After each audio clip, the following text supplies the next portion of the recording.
bagian dari pemerintahan tersebut, ya kan? Apakah itu etis? Seorang pembantu presiden mengkritik pemerintahan yang dimana dia adalah bagian dari pemerintahan tersebut. Sekarang saya mau tanya juga. Konteksnya kan cawapres, Mbak. Saya mau tanya juga, loh, kalau begitu kenapa masih menjadi menteri? Pemerintahan yang beliau ketika beliau bicara hukum, beliau adalah Menko Polhukamil. Hukum itu di bawah beliau.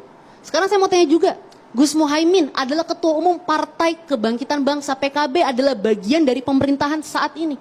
Apakah etis Gus Muhaimin mengkritik pemerintahan saat ini, masih menjadi bagian dari pemerintahan saat ini, tetapi masih menjadi bagian dan mengkritik menjadi cawapres? Saya mau tanya lagi, Pak Tom Lembong.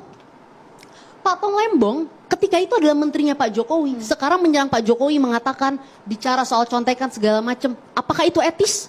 Seorang mantan pembantu presiden mengkritik, membicarakan persoalan contekan. Bang Masinton, izinkan saya selesaikan bicara dulu.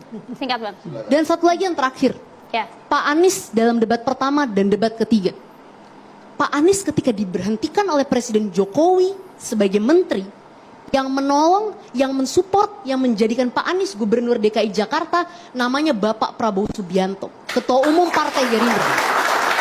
Pak Anies menyerang, membabi buta Pak Prabowo dalam debat pertama dan debat ketiga. Orang yang menolong beliau, apakah itu etis? Saya sekarang tanyakan kembali, silahkan publik menilai. Kalau kita mau bicara santun-santunan, akan banyak hati yang tersakiti. Soal etis ditanggapi Masinton dulu. Bang Masinton, silakan Bang Masinton.